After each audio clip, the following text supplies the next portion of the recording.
اور محمد صلی اللہ علیہ وسلم تو صرف خدا کے پیغمبر ہیں، ان سے پہلے بھی بہت سے پیغمبر ہو گزرے ہیں۔ بھلا اگر یہاں مر جائیں یا مارے جائیں تو تم الٹے پاؤں پھر جاؤ، یعنی دین سے پھر جاؤ، اور جو الٹے پاؤں پھر جائے گا تو خدا کا کچھ نقصان نہیں کر سکے گا، اور خدا شکر گزاروں کو بڑا ثواب دے گا۔ اور کسی شخص میں طاقت نہیں کہ خدا کے حکم کے بغیر مر جائے۔ اس نے موت کا وقت مقرر کر کے لکھ رکھا ہے، اور جو شخص دنیا میں اپنے اعمال کا بدلہ چاہے اس کو ہم یہی بدلہ دے دیں گے، اور جو آخرت میں ثواب کا طالب ہو اس کو وہاں اجر عطا کریں گے، اور ہم شکر گزاروں کو بہت جلد بہت اچھا بدلہ دیں گے۔ اور بہت سے نبی ہوئے ہیں جن کے ساتھ ہو کر اکثر اللہ والے خدا کے دشمنوں سے لڑے ہیں، تو جو مصیبتیں ان پر خدا کی راہ میں واقع ہوئی ان کی وجہ سے انہوں نے نہ تو ہمت ہاری اور نہ بزدلی کی، نہ کافروں سے دبے، اور خدا جماؤ رکھنے والوں کو دوست رکھتا ہے۔ اور اس حالت میں ان کے منہ سے کوئی بات نکلتی تو یہی کہ اے پروردگار، ہمارے گناہ اور زیادتیاں جو ہم اپنے کاموں میں کرتے ہیں معاف فرما، اور ہم کو ثابت قدم رکھ، اور کافروں پر فتح عنایت فرما۔ تو خدا نے ان کو دنیا میں بھی بدلہ دیا اور آخرت میں بھی بہت اچھا بدلہ دے گا، اور خدا نیک لوگوں کو دوست رکھتا ہے۔ مومنو، اگر تم کافروں کا کہا مان لو گے تو وہ تم کو الٹے پاؤں پھیر کر مرتد کر دیں گے، پھر تم بڑے گھاٹے میں پڑ جاؤ گے۔ یہ تمہارے مددگار نہیں ہے بلکہ خدا تمہارا مددگار ہے، اور وہ سب سے بہتر مددگار ہے۔ ہم بہت جلد کافروں کے دلوں میں تمہارا رعب بٹھا دیں گے، کیونکہ یہ خدا کے ساتھ شرک کرتے ہیں جس کی اس نے کوئی بھی دلیل نہیں اتاری، اور ان کا ٹھکانہ دوزخ ہے، وہ ظالموں کا بہت برا ٹھکانہ ہے۔ اور خدا نے اپنا وعدہ سچا کر دیا، یعنی اس وقت جب کہ تم کافروں کو اس کے حکم سے قتل کر رہے تھے، یہاں تک کہ جو تم چاہتے تھے خدا نے تم کو دکھا دیا۔ اس کے بعد تم نے ہمت ہار دی اور پیغمبر کے حکم میں جھگڑا کرنے لگے اور اس کی نافرمانی کی۔ کچھ تو تم میں سے دنیا کی خواہش کر رہے تھے اور کچھ آخرت کے طالب۔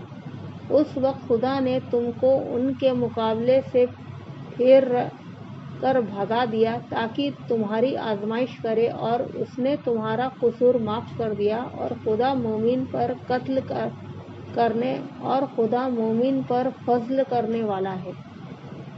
وہ وقت بھی یاد کرنے کے لائق ہے جب تم لوگ دور بھاگے جاتے تھے اور کسی کو پیچھے پھر کر نہیں دیکھتے تھے، اور اللہ کے رسول تم کو تمہارے پیچھے کھڑے بلا رہے تھے، تو خدا نے تم کو غم پر غم پہنچایا تاکہ جو چیز تمہارے ہاتھ سے جاتی رہی یا جو مصیبت تم پر واقع ہوئی ہے اس سے تم غمگین نہ ہو، اور خدا سب اعمال سے خبردار ہے۔ پھر خدا نے غم و رنج کے بعد تم پر تسلی نازل فرمائی، یعنی نیند کی تم میں سے ایک جماعت پر چھا گئی، اور کچھ لوگ جن کے جان کے لالے پڑ رہے تھے خدا کے بارے میں ناحق کفر کے دنوں جیسے گمان کرتے تھے، اور کہتے تھے کہ بھلا ہمارے اختیار کی کچھ بات ہے۔ تم کہہ دو کہ بے شک سب باتیں اللہ ہی کے اختیار میں ہیں۔ یہ لوگ بہت سی باتیں دلوں میں چھپا رکھتے ہیں تو تم پر ظاہر نہیں کرتے تھے۔ کہتے تھے کہ ہمارے بس کی بات ہوتی تو ہم یہاں قتل ہی نہ کیے جاتے۔ کہہ دو کہ اگر تم اپنے گھروں میں بھی ہوتے تو جن کی تقدیر میں مارا جانا لکھا تھا، وہ اپنی اپنی قتل گاہوں کی طرف ضرور نکل آتے۔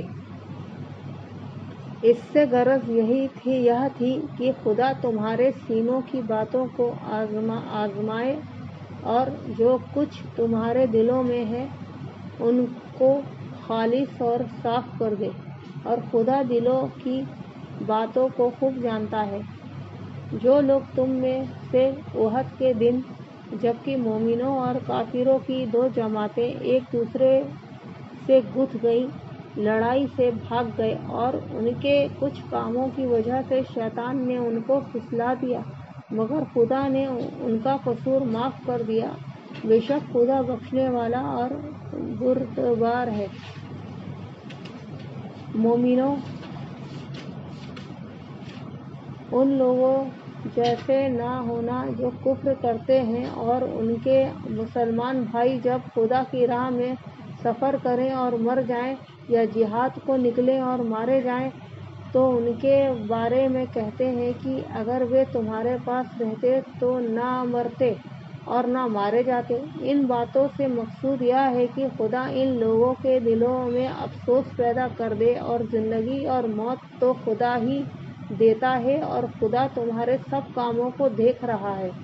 اور اگر تم خدا کے راستے میں مارے جاؤ یا مر جاؤ تو جو مال و متاع لوگ جمع کرتے ہیں اس سے خدا کی بخشش اور رحمت کہیں بہتر ہے۔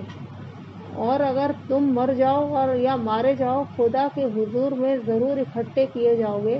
اے محمد صلی اللہ علیہ وسلم، خدا کی مہربانی سے تمہاری طبیعت ان لوگوں کے لیے نرم واقع ہوئی ہے، اور اگر تم بری طبیعت کے اور سخت دل ہوتے تو یہ تمہارے پاس سے بھاگ کھڑے ہوتے۔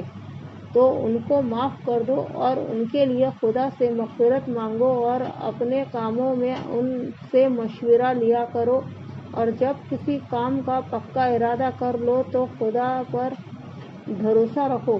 بے شک خدا بھروسہ رکھنے والوں کو دوست رکھتا ہے۔ اگر خدا تمہارا مددگار ہے تو تم پر کوئی غالب نہیں آ سکتا، اور اگر وہ تمہیں چھوڑ دے تو پھر کون ہے کہ تمہاری مدد کرے۔ اور مومنوں کو چاہیے کہ خدا ہی پر بھروسہ رکھیں، اور کبھی نہیں ہو سکتا کہ خدا کے پیغمبر خیانت کریں، اور خیانت کرنے والوں کو قیامت کے دن خیانت کی ہوئی چیز خدا کے سامنے لا حاضر کرنی ہوگی۔ پھر ہر شخص کو اس کے اعمال کا پورا بدلہ دیا جائے گا اور بے انصافی نہیں کی جائے گی۔ بھلا جو شخص خدا کی خوشنودی کا تابع ہو وہ اس شخص کی طرح خیانت کر سکتا ہے جو خدا کی ناخوشی میں گرفتار ہو اور جس کا ٹھکانہ دوزخ ہے اور وہ برا ٹھکانہ ہے۔ ان لوگوں کے خدا کے یہاں الگ الگ اور مختلف درجے ہیں اور خدا ان کے سب اعمال کو دیکھ رہا ہے۔